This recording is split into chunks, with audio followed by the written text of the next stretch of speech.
হরে কৃষ্ণা, রাধে রাধে বন্ধুরা, তোমরা সকলে কেমন আছো? আশা করছি তোমরা সকলেই খুব ভালো আছো। আমিও খুব ভালো আছি, আমার মা বাবাও ভালো আছে। গোপুসোনা এবং রাধারানীর আশীর্বাদে তোমরা সকলেই খুব ভালো থাকো, সুস্থ থাকো, এটাই কামনা করি। তো আজকে একটু অন্যরকম ভিডিও হতে চলেছে। আজকে ঘর ধরো ঝাড়বো না, শ্রীরামপুরও যাবো না, রান্নাবান্নাও করবো না। আজকে গোপুসোনা এবং রাধারানীর কিছু ভিডিও করব। এবং ভিডিও শুরু করার আগে গোপুসোনা রাধারানী আমার কানে কানে কী বলেছে সেটা তোমাদেরকে দেখাবো। তো চলো ভিডিওটাকে শুরু করা যাক। বন্ধুরা, তোমরা দেখো, এখন আমাকে গোপুসোনা কানে কানে কিছু বলতে চাইছে। তো আমাকে বলতে চাইছে, দিদিভাই আমার কাছে না 100 টাকা আছে, আমি ঠিক করেছি তুমি আমার জন্য এবং আমার প্রেমিকা রাধারানীর জন্য মিষ্টির দোকান থেকে হলুদ মিষ্টি নিয়ে আসবে। তুমি যদি আমার জন্য এবং আমার প্রেমিকা রাধারানীর জন্য এই 100 টাকা দিয়ে মিষ্টি না আনো, তাহলে কিন্তু তোমার সাথে কথা বলবো না, রাগারাগি করবো। তো আমি এইসব কথা ভেবে বললাম, ঠিক আছে গোপুসোনা, আমি রেডি হয়ে মিষ্টির দোকানে যাচ্ছি তোমাদের জন্য মিষ্টি আনতে। এরপর দেখো বন্ধুরা, গোপুসোনা কী করেছে, ওর জামার পেছনে কতগুলো 50, 20 টাকা, 10 টাকার নোট লুকিয়ে রেখেছে এবং টোটাল হচ্ছে 100 টাকা। তো আমাকে বলছে, দিদিভাই তুমি এই টাকাটা তোমার কাছে রাখো, অতি অবশ্যই আমার জন্য এবং আমার প্রেমিকার জন্য শিগগির করে মিষ্টির দোকান থেকে হলুদ রঙের মিষ্টি নিয়ে আসো, নাহলে তোমার সাথে আড়ি করে নেব।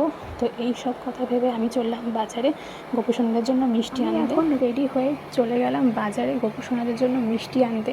না হলে তো বন্ধুরা গোপুসোনা আমাকে বলেছে যে দিদিভাই তোমার সাথে কিন্তু আমি আড়ি করে নেব, কোনো দিন কথা বলবো না আর তোমার কিন্তু হেল্প করবো না। সেই সব আমি বুঝে কী করলাম, গোপুসোনা এবং রাধারানীর জন্য হলুদ রঙের মিষ্টি নিলাম, 10 টাকার তুলসী পাতা নিয়ে নিয়েছি, আর তার সাথে গোপুসোনাদের জন্য ওরিও বিস্কুটও নিয়ে নিয়েছি। বাজে দুপুর 12টা, আমি সকালে একবার স্নান করেছিলাম, আমি আবার সেগুলো নিয়ে নিয়েছি। আসলে আমাদের এখানে এত গরম যে তোমাদেরকে কী বলবো কিছুই জানি না। এরপর আমি গোপুসোনাদেরকে সকালে স্নান করিয়ে দিয়েছিলাম, রাধারানীকেও সকালে স্নান করিয়ে দিয়েছিলাম, যাতে ওদের গরম না লাগে।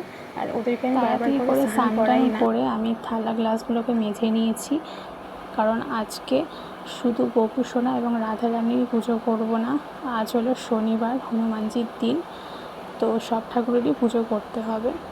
এরপর তোমরা দেখো, আমি গোপুসোনা, রাধারানী আর সব ঠাকুরের কাছে থালাগুলোকে রাখছি, ওদেরকে মিষ্টি দেব, জল দেব এবং তুলসী পাতা দিয়ে ভোগ অর্পণ করব। গোপুসোনা এবং রাধারানীকে আমি ওদের থালাতে মিষ্টি দিয়ে দিচ্ছি। তো এরপর আমি সব ঠাকুরকে, মানে নারায়ণ ঠাকুরকে, লক্ষ্মী ঠাকুরকে, হনুমান ঠাকুরকে, ঠিক আছে, সবার থালাতে আমি এক এক করে মিষ্টি দিয়ে দেবো। সব ঠাকুরকে মিষ্টি ভোগ দিয়ে দেওয়ার পর এরপর আমি সবাইকে জল দিচ্ছি। তো বন্ধুরা, তোমরা একটা কথা সবসময় মনে রাখবে, বিষ্ণুজি, হনুমানজি, গোপুসোনা, রাধারানীর ভোগেই শুধু তোমরা তুলসী পাতা এবং জলে তুলসী পাতা দিতে পারবে। লক্ষ্মী ঠাকুরের ভোগে জলে কোনোদিন তোমরা তুলসী পাতা দেবে না, পারলে ফুল দিয়ে দেবে, ঠিক আছে? আমি সেটাই করেছি। বিষ্ণুজি, তারপরে গোপুসোনা, রাধারানী আর হনুমানজির ভোগে, মানে মিষ্টির ভোগে আর জলে তুলসী পাতাই দিয়েছি। আর লক্ষ্মী ঠাকুরের ভোগে আমি কিচ্ছু দিইনি, কারণ আজকে বাজারে ফুল ছিল না। তো যখন কাল আমি বাজার যাব ফুল নিয়ে আসবো, তখন আমি লক্ষ্মী ঠাকুরের ভোগে ফুল দেবো আর জলও ফুল দেবো, মানে আমি রোজই দিই, শুধু আজকেই ফুল। তোমরা যদি কৃষ্ণ ভক্ত হয়ে থাকো, তোমরা যদি গীতা পড়ে থাকো, তো গীতা বইটাকে এমনি রাখবে না, ওতে লাল কাপড় মুড়িয়ে, ঠিক আছে, একটা তুলসী পাতা দিয়ে দেবে, যাতে গীতা কোনোদিন উপোস করতে না পারে, ও কিছু ভোগ পেতে পারে, খেতে পারে, ঠিক আছে? এরপর তোমরা গোপুসোনা, রাধারানী, লক্ষ্মী ঠাকুর, বিষ্ণু ঠাকুর, সব ঠাকুরের দর্শন করে নাও। তোমরা দেখতেই পাচ্ছ, এটা হচ্ছে আমার বড় গোপুসোনা আর লক্ষ্মী ঠাকুর, এইটা হলো আমার বিষ্ণুজি, ঠিক আছে, আর এইটা হচ্ছে আমার হনুমানজি। তো আজকে হচ্ছে শনিবার, আমি মেটে সিঁদুরটাকে একটা গ্লাসে গুলে নিয়েছি, হনুমানজির মাথায়, গায়ে, চরণে, সব জায়গায় দিয়ে দেবো।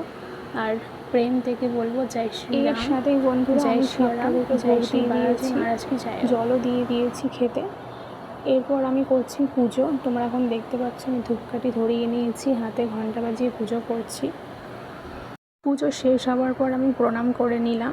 এরপর আমি তুলসী মাতাকে জল দিচ্ছি, তোমরা এখন দেখতে পাচ্ছ। তোমরা সবাই তুলসী মাতাকে প্রণাম করে নাও আর মন থেকে বলো রাধে রাধে, হরে কৃষ্ণা। আসলে বন্ধুরা, শ্রীকৃষ্ণর চরণে এবং রাধারানীর হাতে তুলসী ছাড়া, আর শ্রীকৃষ্ণ ঠাকুরের ভোগে, রাধারানীর ভোগে তুলসী ছাড়া কোনো দিন কোনো কাজ সম্পূর্ণ হয় না। তার জন্য প্রেম থেকে বলো রাধে রাধে, হরে কৃষ্ণ। গোপুসোনা আর রাধারানীকে এরপর আমি প্রদীপ দেখিয়ে দিচ্ছি 3 বার।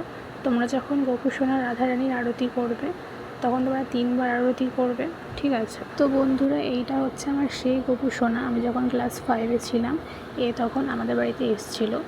তো আমি ওকেও 3 বার আরতি করে নিচ্ছি। আর বাকি যত গোপুসোনা আছে সবাইকে আমি 3 বার করে আরতি করে নিচ্ছি। 3 বার আরতি করে নিচ্ছি। বিষ্ণুজিকে 3 বার আরতি করার পর মা লক্ষ্মী ঠাকুরকে আমি 3 বার আরতি করে নিচ্ছি। তোমরা প্রেম থেকে বলো জয় মা লক্ষ্মী ঠাকুরকে আরতি করার পর এরপর আমি হনুমানজিকে 3 বার আরতি করে নিচ্ছি। আর তোমরা সকলে প্রেম থেকে বলো জয় শ্রীরাম, জয় শ্রীরাম, জয় শ্রী বালাজি। পূর্ণভাবে পুজো হয়ে যাওয়ার পর রাধারানীকে আমি মিষ্টি খাইয়ে দিচ্ছি তুলসী পাতা দিয়ে। এরপর আমি রাধারানীকে জল খাইয়ে দেবো তুলসী পাতা দিয়ে। রাধারানীকে মিষ্টি জল খাওয়ানোর পর এরপর আমি গোপুসোনাকে তুলসী পাতা দিয়ে মিষ্টি খাইয়ে দিচ্ছি, যেহেতু গোপুসোনা রাধারানী আমার সন্তানেরই মতো। গোপুসোনাকে তুলসী পাতা দিয়ে মিষ্টি খাওয়ানোর পর এরপর আমি গোপুসোনাকে জলের মধ্যে তুলসী পাতা দিয়ে জল খাইয়ে দিচ্ছি। তো তোমরা সকলে প্রেম থেকে বলো রাধা বল্লভ শ্রী হরিবংশ, হরে কৃষ্ণা, রাধে রাধে। তো বন্ধুরা, ভিডিওটাকে এখানেই শেষ করলাম। তোমাদের যদি আমার সৈদা পাটোয়ারি ইউটিউব চ্যানেলে এই ব্লগ ভিডিওটি ভালো লেগে থাকে অতি অবশ্যই আমার চ্যানেলটিকে সাবস্ক্রাইব করে দিও। হরে কৃষ্ণা, রাধে রাধে, বাই।